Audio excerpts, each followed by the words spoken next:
नमस्कार दर्शकों, बंधन समाचार में मैं हूं आपके साथ ऋचा वर्मा। खबर जिला बिजनौर से है, जहां से हम आपको दिखाते हैं हमारे संवाददाता तुषार वर्मा की खास रिपोर्ट। शामली से तबादला होकर आए एसपी अभिषेक झा ने बिजनौर पहुंचकर पुलिस अधीक्षक का कार्यभार ग्रहण किया। तो वहीं अभिषेक झा ने पुलिस लाइन व एसपी कार्यालय परिसर का निरीक्षण किया। पुलिस लाइन सभागार में प्रेस वार्ता कर एसपी अभिषेक झा ने कहा कि कानून व्यवस्था में किसी प्रकार की लापरवाही बर्दाश्त नहीं की जाएगी। पीड़ितों को तत्काल इंसाफ मिले, ये उनकी पहली प्राथमिकता रहेगी। एसपी अभिषेक झा ने कहा कि जिले में अपराध करने वाले अपराधियों की खैर नहीं होगी और किसी भी थाने के थानेदार के खिलाफ भ्रष्टाचार या कार्य में लापरवाही पाई गई तो उसके खिलाफ जांच कर कठोर से कठोर कार्रवाई की जाएगी। एसपी ने पुलिस लाइन सभागार में पुलिस अधिकारियों और सभी थाना प्रभारी और शाखा प्रभारियों के साथ बैठक की, जिसमें जनपद में कानून व शांति व्यवस्था, अपराध नियंत्रण, आगामी त्योहार, कांवड़ यात्रा को लेकर निर्देश दिए गए। हाँ, इस चीज में in principle I believe that ये मैंने पहले भी फॉलो किया था, यहाँ पर भी फॉलो करूँगा कि एटलीस्ट अगर ब्रीफिंग होनी है तो वो गस्टेड ऑफिसर के रैंक से, अगर वैसा रहे। और आप पता कर सकते हैं, मैं I will respond on phone अगर कोई ऐसा इशू रहता है। एट टाइम्स अगर फोन पिक नहीं भी होता है तो मैं कॉल बैक ड्यूटी करके पूछ लेता हूँ क्या मैटर है, और अगर कोई इंपॉर्टेंट मैटर है तो CO will be file instruct, तो कोई इशू नहीं हो सकता है। उस चीज़ को फ्लो में आने में थोड़ा सा टाइम लग जाए, बिकॉज अभी कुछ त्यौहार भी हैं, तो उसके लिए जो है अलग मुझे पहले उस चीज़ पर फोकस करना है। तो may be in the next 15-20 days मैं कोशिश करूँगा कि इसको मैं स्ट्रीमलाइन करूँ। तो उस बीच में जो ग्लिचेस रहेंगे प्लीज डोंट माइंड, अगर कोई भी इशू रहता है तो आप इमीडिएटली मुझे कॉल करके बता दें, आई विल एंटरटेन, कोई इशू नहीं।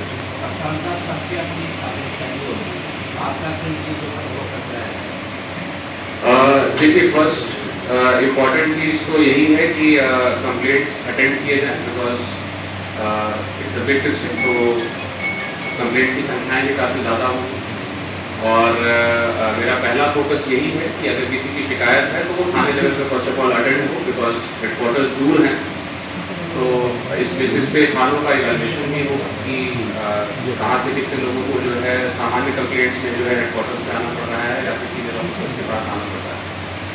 दूसरी चीज़ ये है कि corruption will be absolutely not tolerated. किसी प्रकार का यदि इंसिडेंट होता है और अगर कोई भी इस प्रकार की शिकायत आती है, विल गेट इट इंक्वायर्ड, और यदि इंक्वायरी में वो बात सत्य पाई जाती है तो जो कड़ी कार्रवाई हो सकती है वो होगी। इसके अलावा जो जितना मैं यहाँ के क्राइम प्रोफाइल को जो फिलहाल मैंने देखा है, यहाँ पर बॉडी ऑफेंसेस मैंने ज़्यादा देखे as compare to property offences. तो आई थिंक मुझे जो है ये समझना चाहिए, कोशिश करना चाहिए कि उसके क्या कारण है, क्या पर्टिकुलरली रीजन है कि क्यों बॉडी ऑफेंसेस ज़्यादा है, तो उस पर काम करने का प्रयास करूँगा। और property offences including other crime मैं बहुत सीरियसली लेता हूँ।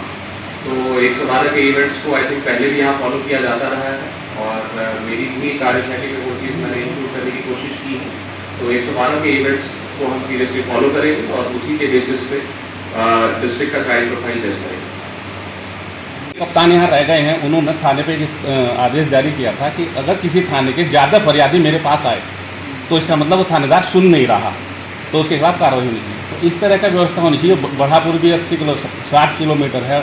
इस तरह के थाने कई सारे हैं जो बेचारे लोग, गरीब लोग आते हैं सुबह से शाम तक, तो इस पर भी कुछ फोकस होना चाहिए।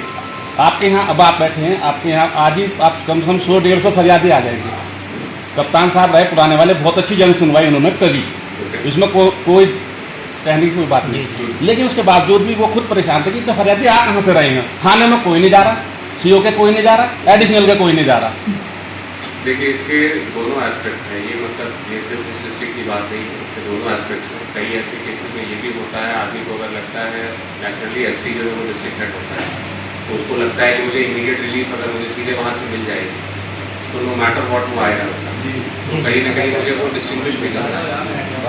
तो दोनों चीज़ें, अगर मान लीजिए कंसिस्टेंटली किसी थाने पर जन सुनवाई नहीं होती है तो नेचुरली वहाँ पर वो पनिशमेंट के भागीदार होंगे।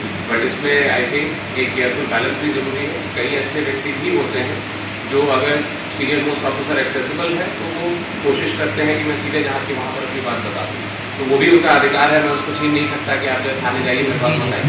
तो आई थिंक उसमें मैं बैलेंस रखने की कोशिश करूँगा, और यदि कोई लापरवाही होती है तो डेफिनेटली। और इसी के साथ जुड़े रहे बंधन समाचार के साथ।